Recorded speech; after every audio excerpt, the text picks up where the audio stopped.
So welcome back. In this video, we will try to learn about the second force which is responsible for the ascent of swab. This second force is a transpirational pull. Despite of not having the heart and any circulatory system inside the plant, still plant can be able to transport the water up to a very high rate. It can transport a water at a rate of 15 meter per hour. But which force actually help in transporting this water? Whether it is a pushing force which will push the water from lower side up to the various part of the plant, or it is a pulling force which is pulling the water from upper side from the soil. Okay, so scientists have debated for very long time on this process, but most of the scientists concluded that that is basically a pulling force which is responsible for this transport, and this pulling force is considered under one model, and that model is called as cohesion tension transpirational pull model. So we'll speak about this model. So mainly ascent of swab के लिए खींचने वाला force ज़्यादा important है rather than push करने वाला force. हमने पहले ही बात की कि रूट प्रेशर एक पॉजिटिव फोर्स है, लेकिन वो पानी को कुछ हद तक ही उठा सकता है. सो मेनली जो भी पानी प्लांट में एब्सॉर्ब होता है वो खींचने के वजह से एब्सॉर्ब होता है. ये खींचने वाला जो मॉडल है, जो एक्सप्लेनेशन देता है इस पूरे फोर्स का, उसे हम कहते हैं cohesion tension transpiration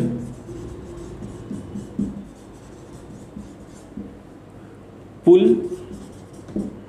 model. So this model actually explains us कि how the water will get transported despite of not having any heart or circulatory system with the rate of 15 meter per hour. So कैसे क्या plant 15 metre per hour के rate से absorption कर सकता है पानी का, ये एक्सप्लेन करने के लिए ये सबसे अच्छा मॉडल है. That is called as cohesion tension transpirational pull model. इस मॉडल के बिहाफ पे हम ये बता सकते हैं कि कैसे पानी एब्सॉर्ब होता है in the various part of the plant. Okay, heart और सर्कुलेटिंग सिस्टम एब्सेंट होने के बावजूद भी. इस मॉडल का मेन ड्राइविंग फोर्स जो है वो ट्रांसपिरेशन है, और ट्रांसपिरेशन खींचता है पानी को from the xylary elements. Now what is transpiration? Actually the transpiration is the loss of water from stomata in the form of water vapour. So what is transpiration?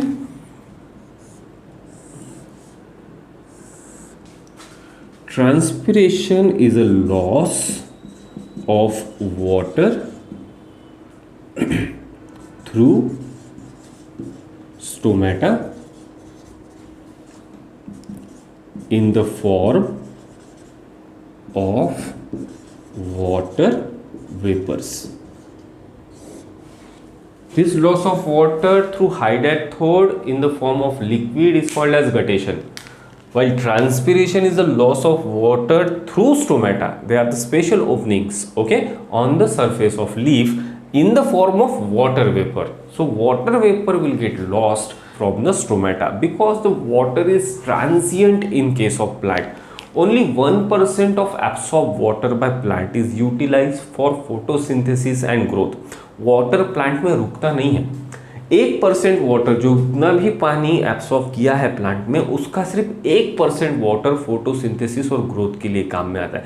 बाकी सारा पानी ये लॉस हो जाता है, और इसी लॉस्ट पानी के वजह से एटमॉस्फेयर में ह्यूमिडिटी भी क्रिएट होती है. ओके, लेकिन ट्रांसपिरेशन के वजह से वो फोर्स जनरेट होता है जिसकी मदद से प्लांट पानी को एब्सॉर्ब कर सकता है. Okay, in the vascular bundle. ये ट्रांसपिरेशन की प्रोसेस को समझने के लिए पहले हमें स्टोमेटा का स्ट्रक्चर देखना पड़ेगा. Stomatas are the special opening which are present mostly on the ventral surface of a dicotyledonous leaf and on both the surface of isobilateral leaf. See, dicotyledonous leaf एक इस तरीके का लीफ होता है. This leaf is called as dorsi ventral leaf.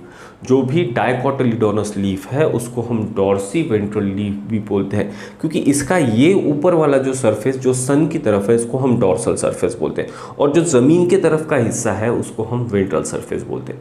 अब ये जो stomata होते हैं डाइकोटिलेडोनस लीफ में, ये वेंट्रल सरफेस पे ज़्यादा होते हैं compare to the dorsal surface. Okay, ऐसा नहीं है कि डॉर्सल सरफेस पे स्टोमेटा नहीं है, लेकिन उनका नंबर वेंट्रल सरफेस पे ज़्यादा होता है. लेकिन अगर हम आइसोबायलैटरल लीफ की बात करें, ऐसे लीफ की जो हमें ग्रास में दिखते हैं, तो इस लीफ में हमको डॉर्सल साइड और वेंट्रल साइड नहीं दिखती, तो हमें एडैक्सियल और एबैक्सियल साइड बोलनी पड़ती है. जो भी लीफ का सरफेस स्टेम के तरफ फेस करता है उसको हम, इस सरफेस को हम जो स्टेम की तरफ फेस कर रहा है उसको हम एडैक्सियल सरफेस बोलते हैं, और इस सरफेस को हम एबैक्सियल सरफेस बोलते हैं. और इन आइसोबायलैटरल लीफ दोनों ही साइड में स्टोमेटा इक्वल अमाउंट में होते हैं. सो हमने क्या कहा अब तक कि we are having two types of leaf. Firstly, this type of leaf of dicot is called as dorsiventral leaf. This is the dorsal side as it is facing the sun, and this side is a ventral side as it is facing the ground. So the ventral side will have more amount of stomata compared to the dorsal side. But if we consider a isobilateral leaf which is present in case of grasses, so such leaf have this surface which is facing the stem is called as adaxial surface, adaxial, and this surface which is facing the ground is called as abaxial surface. Okay, and on this isobilateral leaf the stomata are present in equal number on both the surface. Now coming to the structure of stomata, the stomata will have a bean or kidney shaped guard cells surrounded by a subsidiary cells. So every stomata of dicot leaf will have this kidney or bean shaped guard cells. So these are the guard cells. The guard cells are having two margins. This margin of guard cell which is facing towards the opening of stomata is comparatively thick and elastic, and this margin is thin. Okay, and both the margins are connected by cellulosic microfibrils which are radially arranged in the guard cell. So these are the kidney shaped guard cells which is having inner margin which is facing the stomata is thick and outer margin is thin. Okay, and the outer and inner margins are connected by cellulosic microfibrils which are radially arranged. ये दोनों चीज़ों पे question आ चुके हैं कि these microfibrils are cellulosic and their arrangement is radial. Do remember this most important MCQ. Okay, so these guard cell, the inner and outer margins are connected by cellulosic microfibrils and they are radially arranged. This radial arrangement of fiber will help in opening and closing of stomata. These guard cells are actually surrounded by subsidiary cells. So these are the subsidiary cells which will surround the guard cells. Now how this stomata will open and close is basically depend on the process of endo and exoosmosis. In order to open the stomata को open करने के लिए, okay, what this guard cell will perform? This guard cell will actively absorb the ions from the subsidiary cells. So this guard cell will absorb the ion actively from subsidiary cells, and the main ion which is responsible for this opening of stomata is K positive ion. Okay, this guard cell will actively absorb these ions, and due to absorption of these ions the osmotic potential of guard cell will reduce, As the osmotic potential of guard cell will reduce, the water from subsidiary cell will move into the guard cell. Okay, हमने ऐसा कहा कि stomata को open करने के लिए guard cell ions को actively absorb करेगा. एक्टिव एब्सॉर्प्शन करने के वजह से आयंस का कॉन्सेंट्रेशन गार्ड सेल के अंदर ज़्यादा हो जाएगा. आयंस का कॉन्सेंट्रेशन ज़्यादा हो जाने की वजह से osmotic potential of guard cell कम हो जाएगा. अब अगर ऑस्मोटिक पोटेंशियल गार्ड सेल का कम हो गया तो सब्सिडरी सेल का ऑस्मोटिक पोटेंशियल ज़्यादा है, इसीलिए सब्सिडरी सेल से पानी ये गार्ड सेल में आ जाएगा. जैसे ही पानी गार्ड सेल में आएगा तो ये पानी ऑस्मोटिक पोटेंशियल क्रिएट करेगा inside the guard cell, and this osmotic potential will push the outer wall of guard cells away. Okay, and as the outer wall of guard cell is connected to inner wall, this outer wall will also take this inner wall with it. Clear? And due to the movement of inner wall, the stomata will get open. तो पहले guard cell की inner margin ऐसे चिटकी हुई थी और इधर से गार्ड सेल था. अब पानी आने के वजह से सेल की टर्जिडिटी बढ़ गई. टर्जिडिटी बढ़ने के कारण आउटर वॉल जो थी वो और शिफ्ट हो गई. ये आउटर वॉल शिफ्ट होने के वजह से इनर मार्जिन जो है वो खुल गई. So in this way the stomata will open due to endosmosis of water. And how the stomata will get close? If the water will move out of the guard cell become flaccid. So due to exoosmosis of water from the guard cell become flaccid, and due to flaccidity this outer wall will return to at its original position, and due to returning of outer wall this inner wall will also get closer to each other. So जब भी guard cell की turgidity बढ़ेगी guard cell फूल जाएगा और stomata open हो जाएगा, और जब भी गार्ड सेल फ्लैसिड हो जाएगा ये वॉल अपने आप अपनी जगह पे आ जाएगी तो स्टोमेटा बंद हो जाएगा. इन दिस वे स्टोमेटा का ओपनिंग और क्लोजर ये कंट्रोल करता है एंडोऑस्मोसिस और exosmosis of water. There is another theory. Guard cell is the only cell of epidermal tissue which is having the chloroplast, and that chloroplast is able to produce a glucose. So अगर guard cell ने के chloroplast ने glucose को तैयार कर लिया, so glucose is a osmolyte, so it will also help in the absorption of water.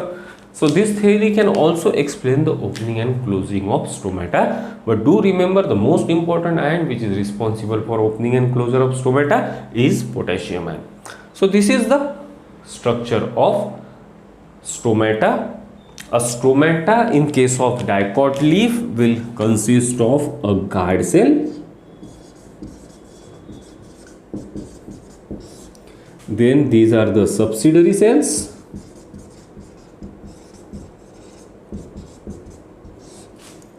then this is stomatal aperture,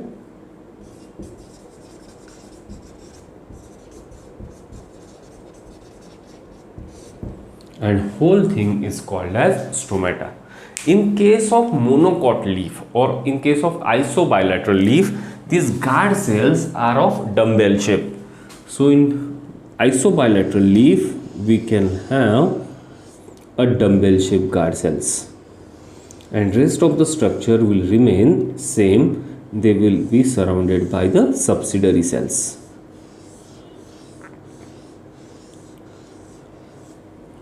So this is the difference between a stomata of a dicotyledonous leaf and a monocotyledonous leaf. In case of dumbbell shaped guard cell, both the margins are thick.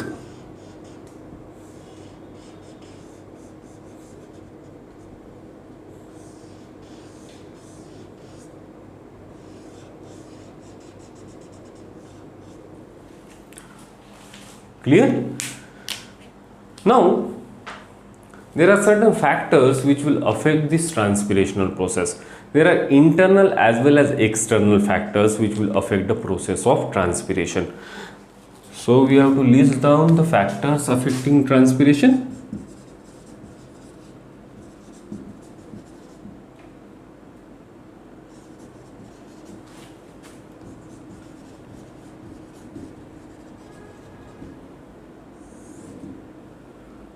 External factors such as temperature, light, humidity, and wind speed. These are the very important external factor which affect the rate of transpiration. अगर temperature ज़्यादा हो तो transpiration ज़्यादा होगा, directly proportional है.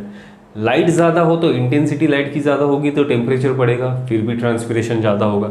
Humidity ज़्यादा है तो ट्रांसपिरेशन कम होगा, और विंड स्पीड ज़्यादा है फिर भी ट्रांसपिरेशन ज़्यादा होगा. There are some internal factors also which will affect the process of transpiration.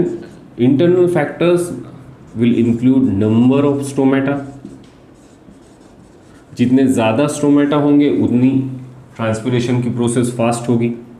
Number of open stomata, stomata है लेकिन ओपन कितने हैं.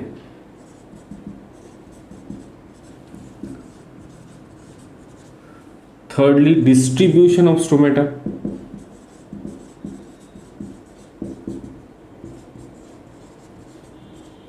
वेंट्रल सरफेस पे अगर स्टोमेटा होंगे तो ट्रांसपिरेशन कम होगा, डॉर्सल सरफेस पे स्टोमेटा होंगे तो ट्रांसपिरेशन ज़्यादा होगा. एंड फोर्थली कैनोपी, जितना ज़्यादा बड़ा पेड़ होगा उतना ज़्यादा वो ट्रांसपिरेशन करेगा. So these are some external and internal factors which will affect the process of transpiration. We have already learned the structure of stomata in case of dicot and monocot. Now in the next video we will see the further process of transpiration pull, and we will discuss the various forces which are actually responsible for transpirational pull. Thank you.